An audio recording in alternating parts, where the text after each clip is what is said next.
You might not be a superhero, but you're a hero in your own right.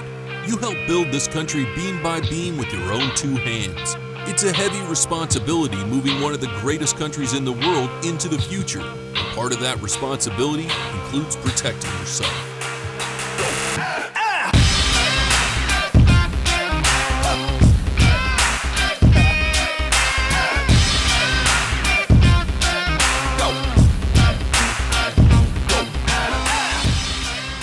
Hard hat, safety glasses, face shields, high visibility vest, gloves.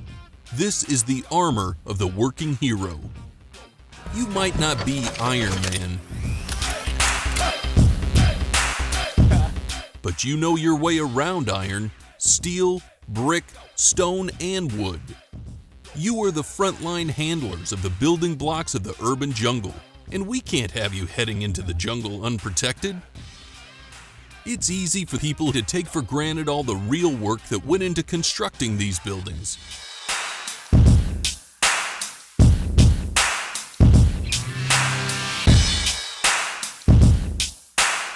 But we don't take it for granted, and we don't take your safety lightly. Let's take a look at your personal protective equipment, or PPE. This is what you're going to wear every day to stay safe, so we can keep changing the face of the urban landscape. Before you strap on your armor for the day, you've got to come prepared. This means wearing a shirt with at least 4-inch sleeves, long pants, a hard-soled work boot, and a high-visibility safety vest or bright shirt. Keep in mind, some tasks might require steel-toed boots and long sleeves. Do not wear cut-off shirts, tank tops, any kind of loose clothing or baggy shirts, shirts with offensive writing or symbols, ripped, tattered, or dragging pants, or rings, earrings, or heavy chains. Before you begin any kind of work, you'll be issued a hard hat. This is your main line of defense against the hazards that you might encounter in your day. The suspension system sits between your skull and the shell of the hard hat to absorb the impact of a blow. Make sure it's snug and facing the right way.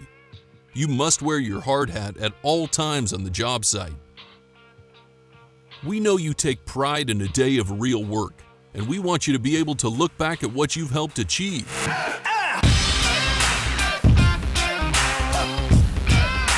But you can't do that if you damage your vision. So always wear your protective Z87 eye protection no matter what you're doing. Grinding, chipping, sanding, sawing, sweeping, anything. You've got a full arsenal of eye protection at your disposal. Most of the time you'll be using the clear lenses.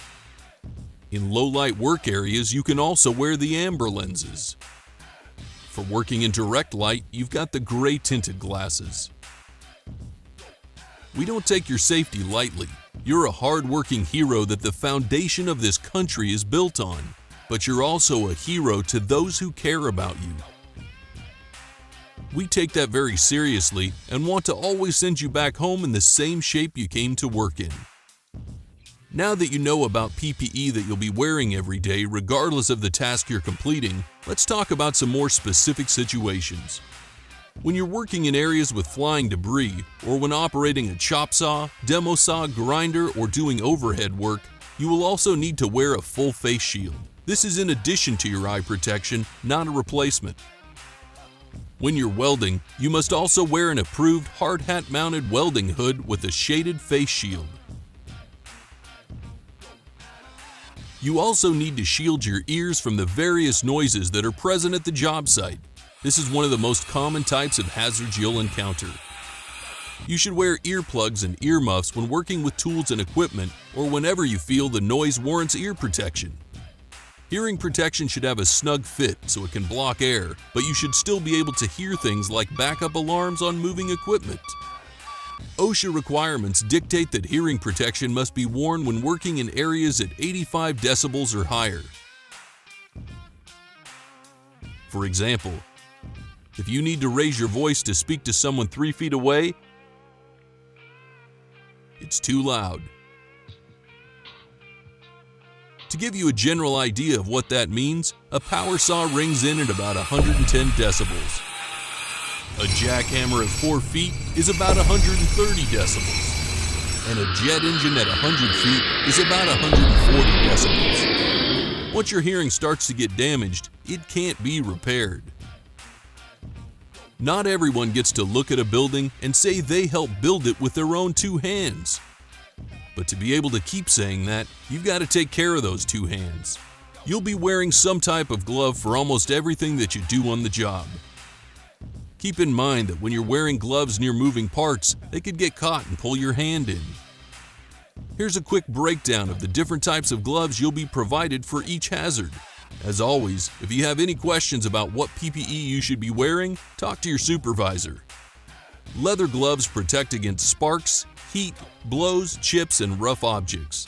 Non-slip Kevlar cut-resistant gloves are required for demolition and when working with sharp objects. Keep in mind you will also need Kevlar sleeves when completing this type of work.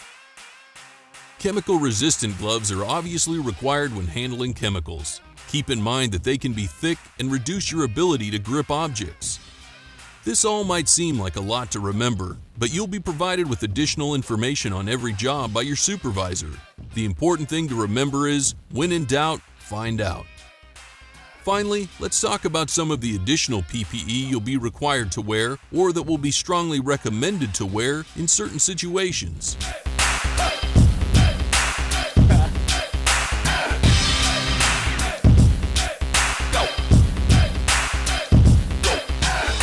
Even though dust masks and other respiratory protection is not required, it's recommended to use it when you're working with fiberglass, fireproofing, when you're sanding drywall, sweeping floors, or handling lead-lined drywall. Knee pads are required when you'll be working on your knees for extended periods of time to reduce impact to your knees and back. Occasionally, you'll be required to wear a full-body harness for fall protection. We'll cover this in more detail in a later video, but it's important to know how to wear this equipment properly. Before using it, inspect it for nicks, cuts, frays, tears, or other deformations. If you have any concerns, talk to your supervisor right away. As we wrap up this video, you'll notice we've made a point to describe you, the hardworking construction employee at GH Phipps, as a hero. At first glance, do you agree with that comparison? Who do you think of when you think of the word hero? The real heroes in this world are those who do what it takes to provide for their families. You smile when you think about others who talk about a tough day on the job, because you know what a real day of work feels like. You don't sit in a cushy conference room. You make the real world happen. There's extreme nobility in what you do, and that's what makes you a hero in the most real sense of the word. We appreciate that. We wouldn't be where we're at without you, and we take your safety very seriously. Your safety is the key to keeping us on track to reaching our goals, and it's the key to keep you reaching towards your goals, whatever they may be. Thanks for joining us.